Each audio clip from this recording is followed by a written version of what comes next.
Hi అండి, welcome back to our channel. ఈ రోజు మనం గోరుచిక్కుడు టమాటా కర్రీ అయితే చేసుకుందాం. ఇది రైస్ లో కలుపుకోవడానికి చాలా బాగుంటుందండి. ఫస్ట్ అయితే కడాయి పెట్టుకొని ఆయిల్ వేసుకోండి. ఆయిల్ హీట్ అయ్యాక ఆవాలు జీరా వేసుకోండి.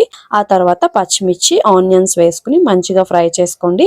ఈ విధంగా ఫ్రై అయిన తర్వాత చిక్కుల్ని ఇలా చిక్కుకొని మంచిగా వాష్ చేసుకుని అయితే వేసుకోండి. మొత్తం అంతా ఒకసారి కలుపుకొని ఇవి కాస్త ఫ్రై అయిన తర్వాత టమాటోలు కూడా వేసుకుని మొత్తం మంచిగా ఒకసారి అయితే కలుపుకోండి. టమాటోలు వేసుకున్న తర్వాత దీనిలోకి రుచికి సరిపోయేంత ఉప్పు అలాగే కొంచెం పసుపును కూడా యాడ్ చేసుకోండి. పసుపు అది యాడ్ చేసుకున్న తర్వాత టమాటోలు అవి మగ్గటానికి మూత పెట్టి ఒక 5 మినిట్స్ అయితే కుక్ చేసుకోండి. చికెన్ అనేది మంచిగా దగ్గరగా మగ్గిన తర్వాత మాత్రమే కారం వేసుకోండి. కారం మీకు సరిపోయినంత వేసుకుని అలాగే దీనిలోకి కొంచెం ధనియా పౌడర్ ను కూడా యాడ్ చేసుకోండి. ధనియా పౌడర్ అలాగే కొంచెం జీరా పౌడర్ ను కూడా యాడ్ చేసుకోండి.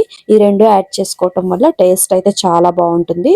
ఆ తర్వాత కొంచెం వాటర్ అయితే యాడ్ చేసుకొని ఇంకొక 10 మినిట్స్ లో ఫ్లేమ్ లో పెట్టి కుక్ చేసుకోండి. ఇది మంచిగా ఇలా దగ్గరగా కుక్ అయిన తర్వాత కొంచెం కొత్తిమీరను వేసుకొని ఒకసారి కలుపుకొని స్టవ్ ఆఫ్ చేసుకోండి. అలాగే వేడి వేడిగా రైస్ లో వేసుకొని తింటే టేస్ట్ అయితే చాలా బాగుంటుందండి. ఇది కూడా చాలా మంచిది కూడా హెల్త్ కి. వీడియో నచ్చితే సబ్స్క్రైబ్ చేసుకోండి. ఇంకొన్ని మంచి వీడియోస్ తో మళ్ళీ కలుద్దాం. బాయ్.